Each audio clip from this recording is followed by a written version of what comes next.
Hi అండి. ఈరోజు మనమైతే చేసుకుందాం గులాబ్ జామ్స్ అండి. ఎప్పుడూ చేసే విధంగా కాకుండా ఒక్కసారైతే ఇలా ట్రై చేయండి. చాలా బావుంటుంది. 10 నిమిషాల్లో అయితే ఇవి రెడీ అయిపోతాయండి.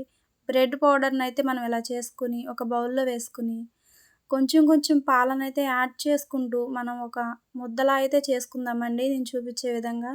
తర్వాత అవి చిన్న చిన్న బౌల్స్‌లో అయితే చేసుకోండి. పక్కన పెట్టుకొని పొయ్యి మీద ప్యాన్ పెట్టుకొని గుంట పొన్నాల ప్యాన్ అయితే పెట్టుకున్నానండి నేను. ఇలా చేయటం వల్ల మనకు ఆయిల్ అయితే చాలా సేవ్ అవుతుందండి. ఇంకొక పొయ్యి మీద అయితే మనం ఒక గిన్నె పెట్టుకొని దానిలో ఒక గ్లాసున్నర అయితే వాటర్ అయితే వేసుకుంటున్నాను నేను. టీ గ్లాస్ అండి అది. ఆ వాటర్ కొంచెం మరిగిన తర్వాత నేనైతే ఒక 5 స్పూన్లు అయితే షుగర్ వేసుకుంటున్నాను. షుగర్ వేసుకోవటం వల్ల మనకైతే బెల్లం కూడా వేసుకోవచ్చండి. బెల్లాన్ని ఇష్టపడేవాళ్ళు. నేనైతే షుగర్ వేసుకొని మూత అయితే పెట్టేసుకుంటున్నాను. ఇప్పుడైతే మూత తీసి చూద్దామండి. చూసారు కదా షుగర్ మొత్తం దానిలో కలిసిపోయిందండి కరిగిపోయి. ఇప్పుడైతే మనకి తీగ పాకం అయితే వచ్చింది. లైట్‌గా తీగ పాకం చాలండి. ఇప్పుడైతే మనం కలర్ వేసుకుందాం. మన ఆప్షనల్ అండి కలర్ వేసుకోవటం అయితే. 2 యాలకులు, ఒక 5, 6 జీడిపప్పు పలుకులైతే నేను వేసుకున్నానండి.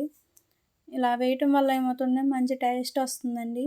కలర్ వేయకపోయినా అది మీ ఇష్టం అండి. నా దగ్గరైతే కలర్ ఉంది కాబట్టి నేనైతే కొంచెం యాడ్ చేశాను కలర్‌ఫుల్‌గా ఉంటుందని. వేయించి పెట్టుకున్న బౌల్స్ అయితే ఉన్నాయి కదండీ! అవి పాకంలో అయితే వేసేసుకొని మూత పెట్టి ఫ్రిడ్జ్‌లో పెట్టుకుందామండి. ఇప్పుడైతే నేను ఒక గంట తర్వాత ఫ్రిడ్జ్‌లోంచి బయటకైతే తీసానండి. చూడండి అసలు ఎలా ఉన్నాయో. పాకం మొత్తం పీల్చేసుకుందండి. మనకైతే పాకం గోరువెచ్చగా ఉన్నప్పుడైతే వేయాలండి. ఇప్పుడు ఒకసారి ఒకదాన్నైతే తీసి చూద్దాం చూడండి. ఎంత జ్యూసీగా ఉందో ఒకసారి చూడండి. టేస్టీగా ఉంటుంది. ఓకే.